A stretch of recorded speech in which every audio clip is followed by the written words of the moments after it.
ध्यायतो विषयान पुंसास संगस तेषुपजायते।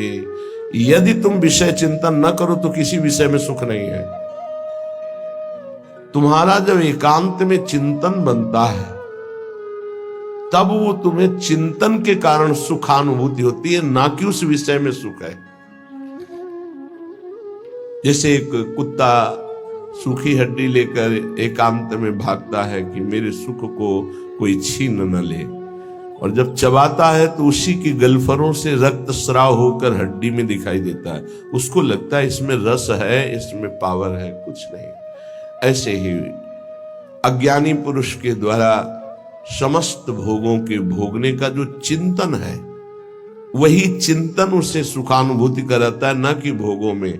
नहीं तो भगवान की आज्ञा मानो, अनन्यस चिंतयन्तो माम, केवल भगवत चिंतन हो, फिर हमको परिणाम बताओ कौन सा भोग तुम्हें सुख प्रदान करता है। घृणा हो जाएगी।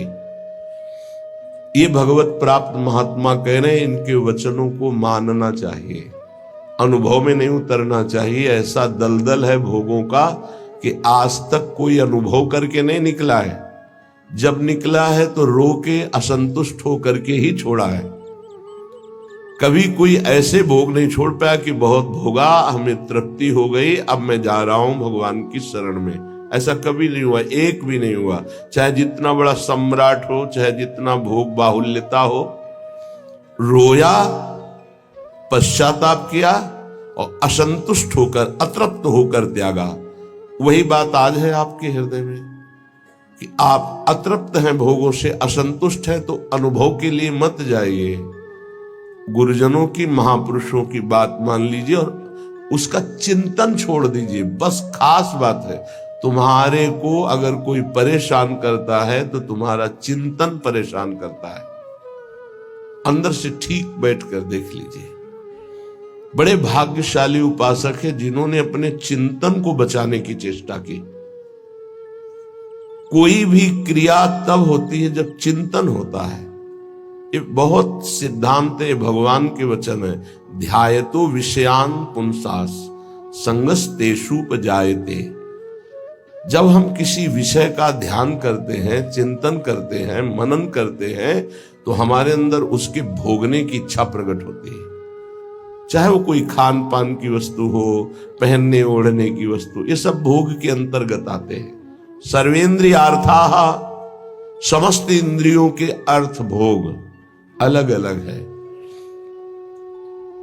श्रवणेन्द्री, घ्राणेन्द्री, नेत्रेन्द्री, त्वगेन्द्री, वाकेन्द्री, हस्तेन्द्री, पादेन्द्री, जनेन्द्री, गुदाएन्द्री, ये सब इंद्रियां हैं। 5 कर्मेंद्रियां हैं और 5 ज्ञानेन्द्रियां हैं। इनका मुखिया मन, ये 11, इनका काम ही है जगत के भोगों में चिंतन लगाना। बहुत सूक्ष्म विषय प्रार्थना है, ये संतों के अनुभूत विषय है।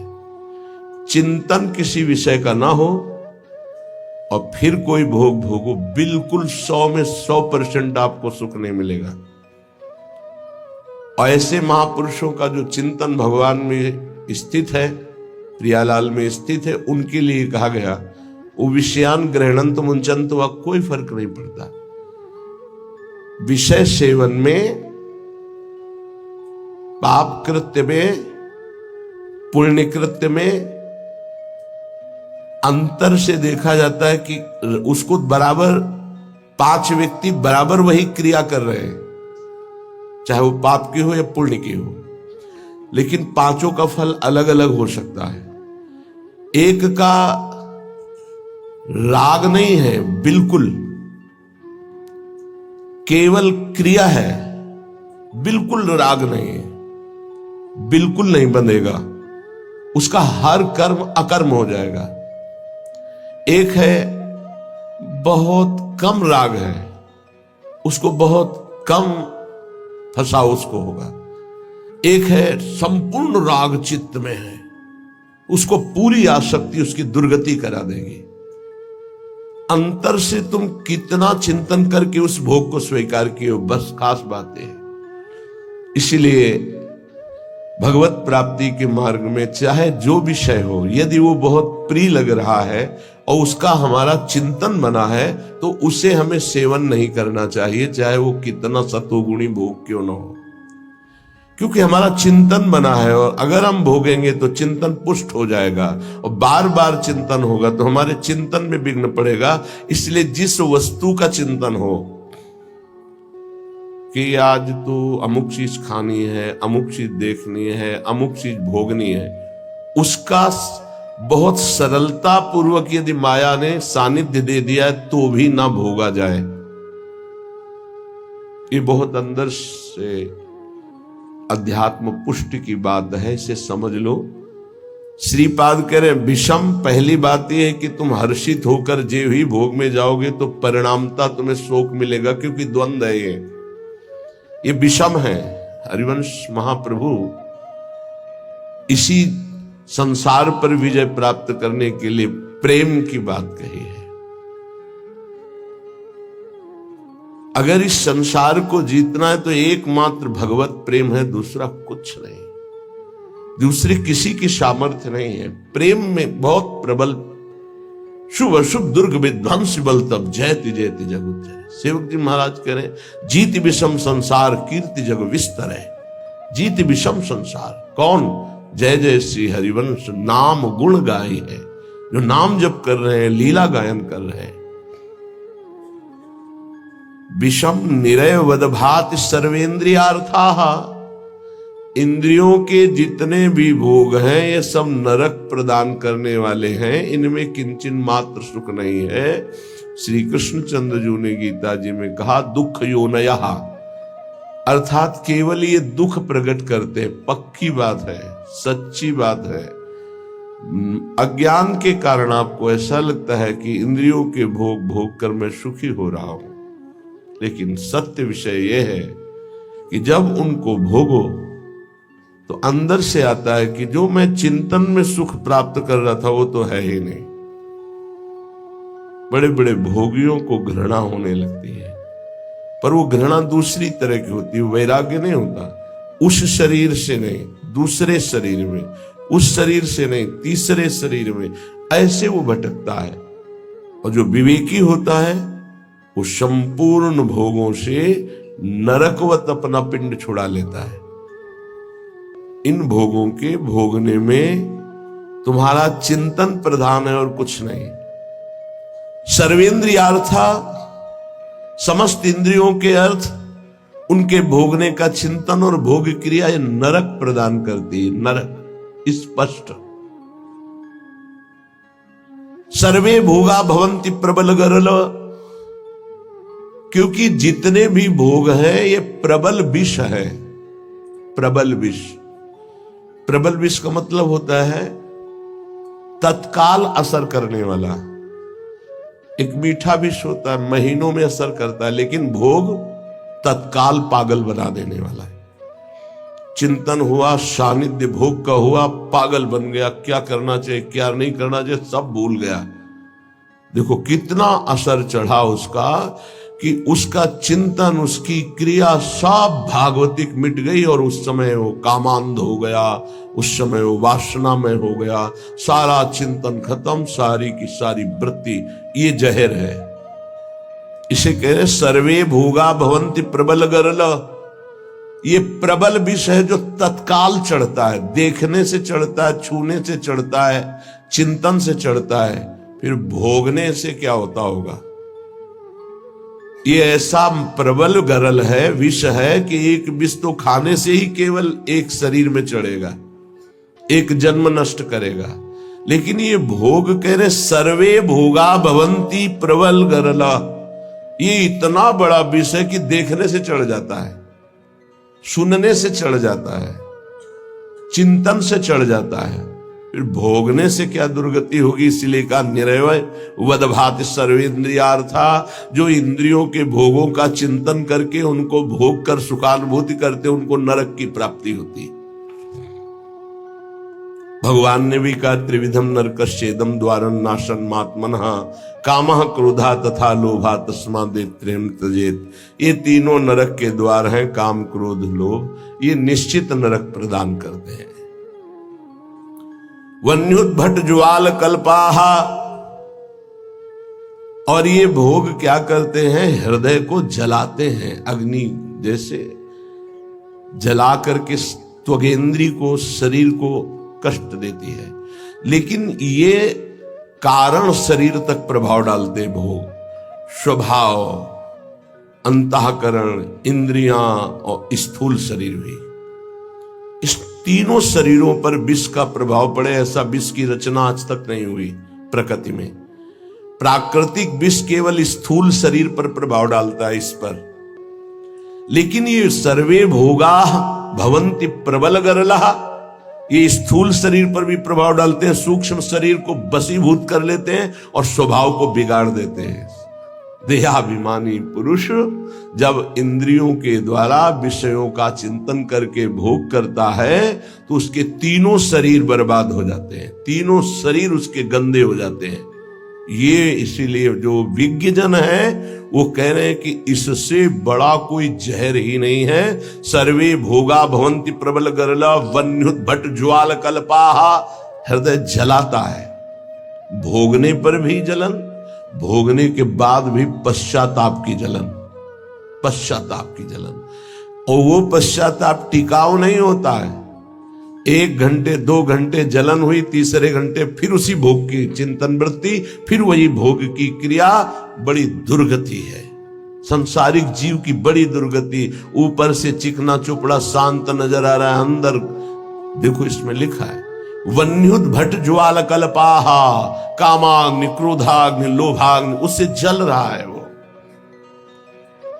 कीट प्रायाः समस्त प्रवर सुरगणाः सिद्ध्यश्चेन्द्र जाल,